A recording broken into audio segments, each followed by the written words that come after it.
আল্লাহ রাব্বুল আলামিন বলেন, শোনো গোলাম, আমি আল্লাহ এমন, নিশ্চয়ই আমি তোমাদের জন্য আমি আল্লাহর আদেশ শুনিয়ে দিচ্ছি। আমার আদেশ হলো যে বিল আদলি, তোমরা ন্যায়পরায়ণতা অবলম্বন করো, ইনসাফ করো, ওয়াল ইহসান, মানুষের প্রতি করুণা, মানুষের প্রতি দয়া দাক্ষিণ্য করো, ওয়া ইতাই যিল কুরবা, আর নিকট আত্মীয় স্বজন যারা তাদের যে অধিকার রয়ে গেছে তা যথাযথভাবে আদায় করো, ওয়ানহা আনিল ফাহশাই ওয়াল মুনকার, আর অশ্লীলতা, পাপাচার, ফুসুকি যা আছে সব তোমরা ছেড়ে দাও, এর থেকে বিরত থাকো, এর থেকে তোমরা একে অপরকে নিষেধ করো। আল্লাহর সাথে সীমা লঙ্ঘন হয় এমন কার্যক্রম ছেড়ে দাও। আর ইয়াইদুকুম, এই যে কথাগুলি, এটি হচ্ছে আল্লাহর পক্ষ থেকে তোমাদের জন্য শ্রেষ্ঠতম ওয়াজ। জোরে বলেন আল্লাহু আকবার। এগুলি যদি তোমরা খেয়াল করো, লাআল্লাকুম তাযাক্কারুন, শিক্ষা গ্রহণ করার জন্য তোমাদের জন্য এটা সম্ভবত যথেষ্ট হয়ে যাবে। আল্লাহু আকবার। আমার বন্ধুগণ, মহান আল্লাহ রাব্বুল আলামিন তার কালামুল্লাহ শরীফের ভিতরে এই কথাগুলি আপনার আমার উদ্দেশ্যে জানিয়ে দিয়ে রব্বুল আলামিন বলছেন, গোলামেরা শুনে রাখো, মা ইনদাকুম ইয়ানফাদু ওয়া মা ইনদাল্লাহি বাক وَلَنَجْزِيَنَّ الَّذِينَ صَبَرُوا أَجْرَهُمْ بِأَحْسَنِ مَا كَانُوا يَعْمَلُونَ। আল্লাহু আকবার বলেন। আল্লাহ রাব্বুল আলামিন বলেন, তোমাদের কাছে যে ধন সম্পত্তি আছে বা যা কিছু আছে সব তো শেষ হয়ে যাবে, আর আমি আল্লাহর কাছে যা আছে শেষ হবে না, তা রয়ে যাবে, ঠিক না? আমরা মানুষের সম্পদ এক সময় আছে, এক সময় নাই। এমনকি মানুষের সব থেকে আপন, সব থেকে পছন্দনীয় হায়াত, মানুষ কখনো মরতে চায় না, ঠিক না? এই মওত এক সময় মানুষের হয়ে যায়, সে আজীবন পৃথিবীতে বেঁচে থাকতে পারে না। তাই আল্লাহ বলছেন এটা শেষ হয়ে যাবে। আল্লাহ রাব্বুল আলামিন বলেন, ওয়ালানাজজিয়ান্নাল্লাযিনা সাবারু, যারা চলাচলের পথে ধৈর্য ধারণ করবে, আমি রব্বুল আলামিন তাদের জন্য আমার পক্ষ থেকে রেখে দিয়েছি একখানা পুরস্কার। আর আমি যখন তাদেরকে যে পুরস্কার দেব তাদের কৃতকর্মের বিনিময়ে, এটি হবে আমি রব্বুল আলামিনের পক্ষ থেকে তাদের জন্য সব থেকে উত্তম। তাহলে আল্লাহ তাআলার পুরস্কার আমরা পেতে চাই তো, আল্লাহ পুরস্কার আল্লাহ রেখেছেন কোথায় বলেন তো? বলতে পারছেন না? আল্লাহ রাব্বুল আলামিন বলেন, মান আমিলা সালিহাম মিন যাকারিন আও উনসা, নারী হোক কিংবা পুরুষ হোক যদি ভালো কাজ করতে পারে, আমি রব্বুল আলামিন তাদের জন্য মুমিন হিসেবে তাদেরকে কবুল করব। আর বলে দিলাম, ফালানুহিয়ান্নাহু হায়াতান তাইয়্যিবা, আমি রব্বুল আলামিন তাদেরকে আমার পক্ষ থেকে একটা পবিত্র জীবন দান করে দেব। পবিত্র জীবন, আল্লাহু আকবার। সে আল্লাহ রাব্বুল আলামিন কোরআনে কারীম নাজিল করলেন। কোরআনে কারীম নাজিল করার পর আল্লাহ রাব্বুল আলামিন সেই কল্যাণটা কি হবে, পবিত্র জীবনটা কেমন হবে, পবিত্র জীবনের ঘোষণা রব্বুল আলামিন দিচ্ছেন এভাবে, কুল নাযালাহু রূহুল কুদুস মির রাব্বিকা বিল হাক্কি লিইউযাব্বিতাল্লাযীনা আমানু وهدى وبشرى للمسلمين।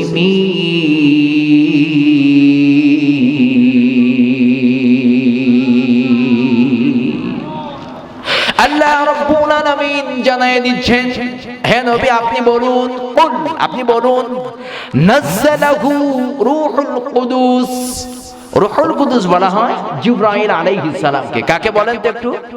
ফেরেশতা জিবরাইল আলাইহিস সালামকে বলা হয় পবিত্র আত্মা, রূহুল কুদুস। তিনি নাযালাহু, হে নবী আপনার কাছে নাজিল হয়েছে, এসেছে মির রাব্বিকা, আপনার প্রতিপালকের পক্ষ থেকে, বিল হাক্কি, সত্য সহ, লিউসাব্বিতাল্লাযীনা আমানু, আল্লাহর পক্ষ থেকে পয়গাম নিয়ে, সত্য পয়গাম নিয়ে তিনি এসেছেন। এই জন্য এসেছেন যার মাধ্যমে তিনি ঈমানদারদেরকে আল্লাহর দেওয়া এই জমিনে প্রতিষ্ঠিত করবে।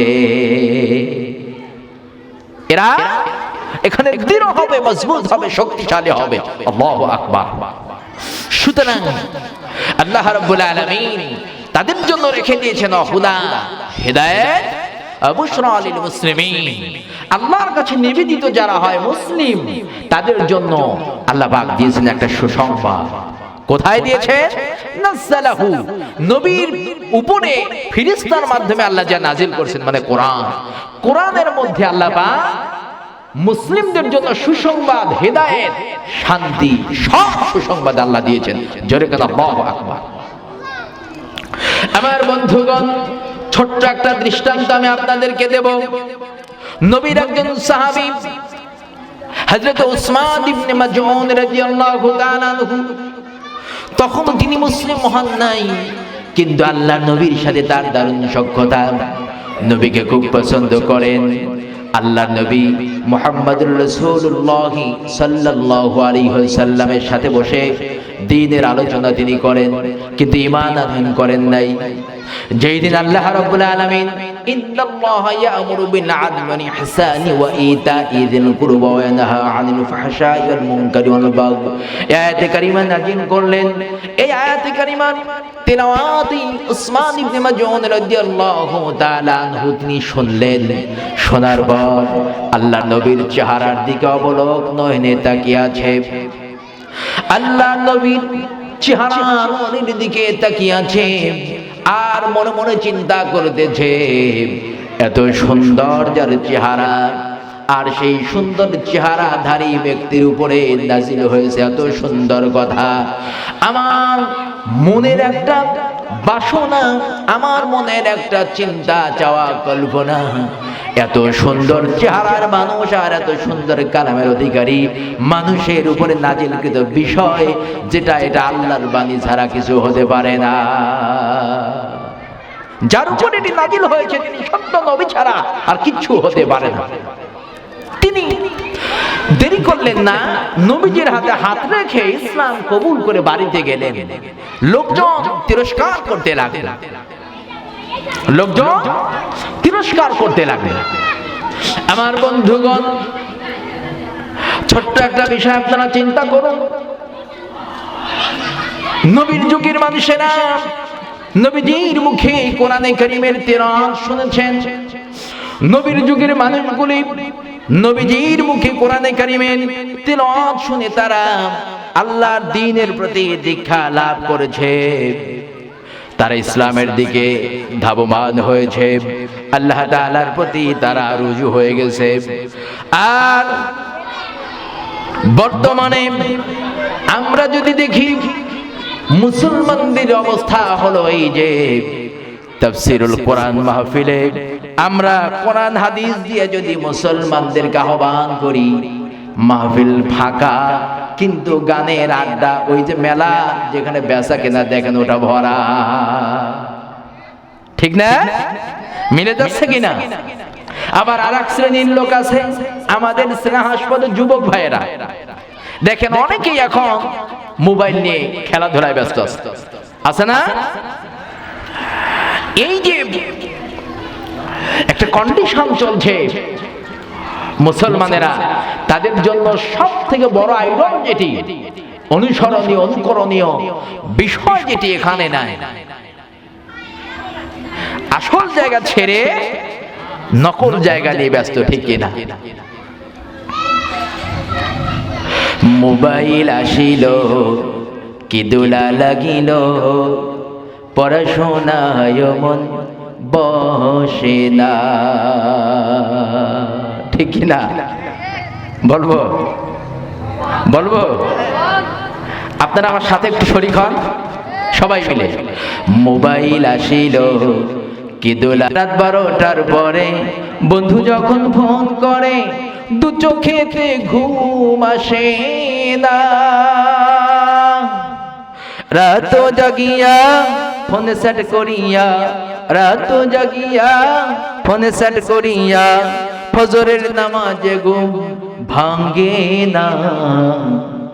মোবাইল আসিল কি দোলা লাগিল, পড়াশোনায় মন বসে না। মোবাইল আসিল কি দোলা লাগিল, পড়াশোনায় মন বসে না। বলেন মারহাবা। আমার বন্ধুগণ, যে কথা বলতেছিলাম, এই কোরআন যদি আপনি শুনতে পারেন, শ্রবণ করতে পারেন, ধরতে পারেন, আল্লাহ পাক আপনার প্রতি খুশি হয়ে যাবে, ঠিক কিনা? আর এর ভেতরকার বিষয়বস্তুগুলি যদি আপনি অনুসরণ করেন, আল্লাহর রহমত আপনার জন্য আসবে দুনিয়ার জীবনে, আর মৃত্যুর পরে কবর থেকে নিয়ে জান্নাত পর্যন্ত আল্লাহ রাব্বুল আলামিন আপনারে পৌঁছায় দিবে। যেরকম সুবহানাল্লাহ। আমার বন্ধুগণ, আল্লাহর নবীর উপরে যে কোরআনের কথা বলতেছিলাম, এই কোরআন শ্রবণ করেছিল হযরত আবু বকর সিদ্দিক রাদিয়াল্লাহু তাআলা আনহু। আবু বকর রাদিয়াল্লাহু তাআলা আনহু তিনি আল্লাহর নবীর জবানে কোরআন শুনে মুসলমান হয়ে, আপনারা বলেন জান্নাতের 1 নম্বরের সার্টিফিকেট ধারী তিনি হয়েছিলেন কিনা? একটু বলেন। হযরত আবু বকর, আল্লাহ তাকে দুনিয়া থেকে জান্নাতের সার্টিফিকেট দিয়েছিলেন। আল্লাহু আকবার। আর এই কোরআন শুনেছিল আবু জেহেল। আবু জেহেল প্রতি রাত প্রিয় নবী সাল্লাল্লাহু আলাইহি ওয়াসাল্লামের ঘরের কোণে দাঁড়িয়ে নবীজি যে রাত্রিতে কোরআন কারীম তিলাওয়াত করতেন তিনি শুনতেন। শোনার পরেও যদি না শুনতেন ঘুম আসতো না। তারপরেও আবু জেহেলের ঈমান বৃদ্ধি পেয়েছিল নাকি শয়তানি বৃদ্ধি পেয়েছে? কি আপনারা ঘুমায় গেছেন? আবু জেহেলের কি আবু বকরের মতো ঈমান বেড়েছিল নাকি শয়তানি বেড়েছিল? আমরা আজকে অনেক মানুষ আছি যারা এই কোরআন শুনি, এক পাশ দিয়ে শুনি আর এক পাশ দিয়ে বের করে দেই, ঠিক না? আমার বন্ধুগণ, বাবাজিরা, খেয়াল করুন, আল্লাহর নবী একদিন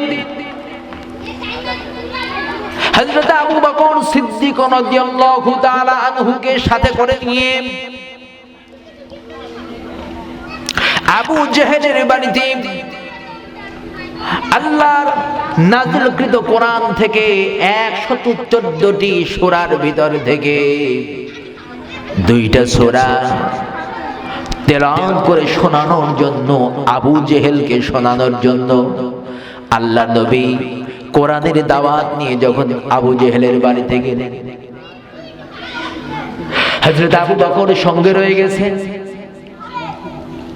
আবু জেহেলের বাড়িতে গিয়ে নবীজি আবু জেহেলকে চাচা সম্বোধন করে ডাকলেন, চাচা বাড়ি আছেন নাকি? কে? আমি আপনার ভাতিজা মুহাম্মদ। মুহাম্মদ, কি জন্য এসেছো? চাচা আপনাকে একটা উপহার দেওয়ার জন্য এসেছি। আপনার জন্য সবচেয়ে দামি উপহার, যেটি আপনার জীবনের শ্রেষ্ঠ উপহারটুকু আপনাকে দেওয়ার জন্য আমি আপনার বাড়িতে এসেছি। আবু জাহাল বিবিকে ডেকে বললেন, বিবি রে, আমার ভাতিজা মুহাম্মদ সে দামি মানুষ, কখনো মিথ্যা কথা কয় না, সত্য কথা বলে। যেহেতু আমার বাড়িতে এসে আমাকে ডেকে ডেকে আমাকে উপহার দেওয়ার কথা ঘোষণা করেছে। নিঃসন্দেহে আমার ভাতিজা আমাকে দামি একটু উপহার দেবে, যার কারণে বাড়িতে এসেছে। দেরি করো না, আমার তাড়াতাড়ি পোশাকটা বের করে দেওয়ার দরজাটা খুলে দাও। আবু জেহেল আল্লাহ নবীর হাত থেকে মহামূল্যবান উপহার গ্রহণ করার জন্য খুব তাড়াতাড়ি আগ্রহ ভরে ঘর থেকে বের হয়ে আসলেন। আল্লাহর নবী যখন দেখলেন চাচা বের হয়ে এসেছে, আল্লাহর নবী রেডি হয়ে গেলেন। আবু জেহেল নবীজির সামনে দাঁড়ায়, নবীজির সামনে দাঁড়ায় হাতটারে আগায় দিয়েছে। ভাতিজা, কই তোমার শ্রেষ্ঠ উপহার, একটু আমার দাও, আমি গ্রহণ করে নিই। আল্লাহ নবী ডেকে বললেন, চাচা এটা হাতে দেওয়া যাবে না। কয় তাহলে পকেটে দাও। কয় পকেটেও দেওয়া যাবে না। কয় তাহলে কি কোনো বাসন বা ব্যাগ ইত্যাদি আনবো? কয় না, তাও দেওয়া যাবে না। তাহলে কি? কয় কানটা একটু আগায় নিয়ে আসে। আবু জাহাল বুঝতে পেরেছেন, আল্লাহর নবীকে ডেকে বলেন, ওগো মুহাম্মদ, এবার আমি বুঝে গেছি তুমি মনে হয় তোমার রবের পক্ষ থেকে নাজিল করা কোরআন, ওই কোরআনের আয়াত বুঝি নাজিল হয়েছে, আর সেটা আমাকে শোনাতে এসেছো। আসলে কি ঠিক না? আল্লাহর নবী বললেন, চাচা ঠিক। এই মুহূর্তে আমি আপনাকে দুইটা কোরআনের ছোট ছোট সূরা তেলাওয়াত করে শোনাবো। আপনি অস্বীকার করবেন না, আপনি পিছপা হবেন না, চলে যাবেন না। ছোট্ট সময় আপনার থেকে নেব, ছোট্ট দুইটা সূরা আপনাকে তেলাওয়াত করে শোনাবো। দয়া করে একটু আপনি আমাকে সময় দেবেন। আবু জাহল ডেকে বলল, মুহাম্মদ ভাতিজা আমার, তুমি যেই কোরআনের দাওয়াত নিয়ে আমার বাড়িতে বয়ে এসেছ, এই দাওয়াতটা তুমি না নিয়ে আসলেও পারতে। কারণ আমি তোমাকে সত্য একটা কথা আমার জীবনের বলে দিচ্ছি, তুমি জানো আর না জানো, সেটা হলো তুমি যখন রাত্রিতে তোমার ঘরে কোরআনে কারীমের তেলাওয়াত করো, আমি আবু জাহল তোমার তেলাওয়াত না শুনলে আমার তৃপ্তি হয় না, এমনকি আমার ঘুমও পর্যন্ত আসে না। ভাতিজা, আমি তোমার ঘরের পাশে দাঁড়িয়ে আমি প্রত্যেকটা রাত তোমার ওই তেলাওয়াত করা কোরআন শুনে থাকি। কারণ এটা নতুন কিছু নয় তো, তুমি আমার বাড়িতে বসে এসেছো এটার জন্য, এটা নিয়ে কি হবে? এটা না নিয়ে আসলেও পারতে। আল্লাহ নবী বললেন, চাচা তারপরেও যেহেতু এসে গেছি, আপনি একটু আমার থেকে শ্রবণ করুন। বিশ্বনবী মুহাম্মদুর রাসূলুল্লাহ সাল্লাল্লাহু আলাইহি ওয়াসাল্লাম তেলাওয়াত করতে যাবেন। আবু জাহল এক পর্যায়ে সিদ্ধান্ত গ্রহণ করলো আর প্রস্তাব করলো, ভাতিজা তোমাকে ভালো ভালো করে বলছি, আপনাতে আপনাতে তুমি এখান থেকে চলে যাও, ভেগে কেটে পড়ো। যদি তা না করো তাহলে আমি কিন্তু সিদ্ধান্ত নিয়েই ফেলেছি, ঘাড় ধাক্কা দিয়ে তোমাকে আমার বাড়ি থেকে বের করে দেব। আমার বন্ধুগণ, ভাইরা, বাবাজিরা, আপনারা খেয়াল করুন, আল্লাহর নবীর মর্যাদা ছোট না বড়? কথা কয় না? আল্লাহর নবীর মর্যাদা ছোট না বড়? কত বড়! আল্লাহর নবীর মর্যাদা আল্লাহর কাছে এত বড় যে আল্লাহ রাব্বুল আলামিন তার হাবিবের জন্য এই দুনিয়া আখিরাত সব কিছু তার জন্য উৎসর্গ করে দিয়েছে। আল্লাহ রাব্বুল আলামিন মুমিন মুমিনাতদের জন্য তার নবীকে মহব্বত করা, ভালোবাসাটাকে ঈমানের সাথে সম্বলিত করে দিয়েছে। আর নবীজির সাথে মুমিনদের জন্য একটি কানেকশন তৈরি করে দিয়েছেন। যারা ঈমানদার, যারা মুমিন মুত্তাকি, তারা আল্লাহর নবীকে ভালো না বাসলে যেন তাদের ঈমানে জোশ বাড়ে না, ঈমানে তৃপ্তি হয় না, ঠিক কিনা? সবাই আমার সাথে নবীজির শানে একটি গান আমরা গাইতে পারি নাকি? রাজি আছেন তো? মন যদি দিতে হয় নবীকে দিও, আহা মন যদি দিতে হয় নবীকে দিও। তোমার কষ্ট যাতনা যিনি সইতে পারে না, তোমার কষ্ট যাতনা যিনি সইতে পারে না, আহা ওই নবীজির মহব্বতে মিলাদ পড়িও। মন যদি দিতে হয় নবীকে দিও। কি বলতেছেন না তো আপনারা আমার সাথে? সবাই একটু জোরে জোরে আওয়াজ করে বলেন, মন যদি দিতে হয় নবীকে দিও, আহা মন যদি দিতে হয় নবীকে দিও। তোমার এই কষ্ট যাতনা নবী সইতে পারে না, আহা ওই নবীজির মহব্বতে দরুদ পড়িও। মন যদি সারা জীবন কাঁদলেন নবী এই যে দুনিয়া, আহা এখনো কাঁদেন তিনি সোনার মদিনা। কোথায় কাঁদেন নবী? মদিনা। আল্লাহু আকবার।